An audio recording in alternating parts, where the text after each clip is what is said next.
मजीद तफसीलात जानेंगे। इस वक्त हमारे साथ मौजूद हैं ज़मीर हुसैन। ज़मीर जी, ज़मीर अपडेट कीजिएगा, मजीद क्या तफसीलात हैं इस हवाले से? जी बिल्कुल, आज मियां मोहम्मद नवाज शरीफ की ज़ेर सदारत सेंट्रल एग्जीक्यूटिव कमेटी मुस्लिम लीग नवाज का इजलास हुआ है इस्लामाबाद में, और बाकायदा तौर पर पंजाब हाउस में ये इजलास हुआ।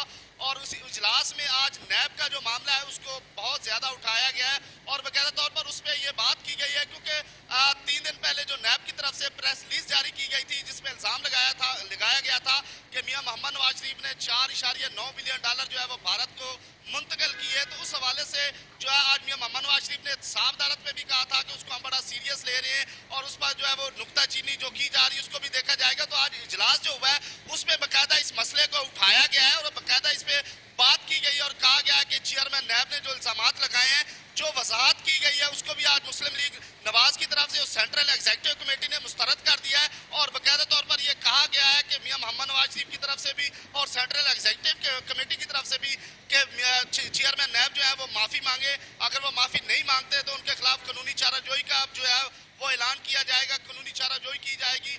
इस तरह के सेंट्रल एग्जीक्यूटिव के जो आज कमेटी में ये बातें सामने आई, उसके अलावा इलेक्शन सेल भी कैंप कर दिया गया, उसका भी ऐलान किया गया। और आज ये नैब का जो मामला था इसको बड़ा खसूसी तौर पर देखा गया क्योंकि कानूनी माहिरीन से मुशावरत करने का भी कहा गया है। और उस इजलास में मुस्लिम लीग नवाज की सीनियर क़यादत जो है वो मौजूद थी।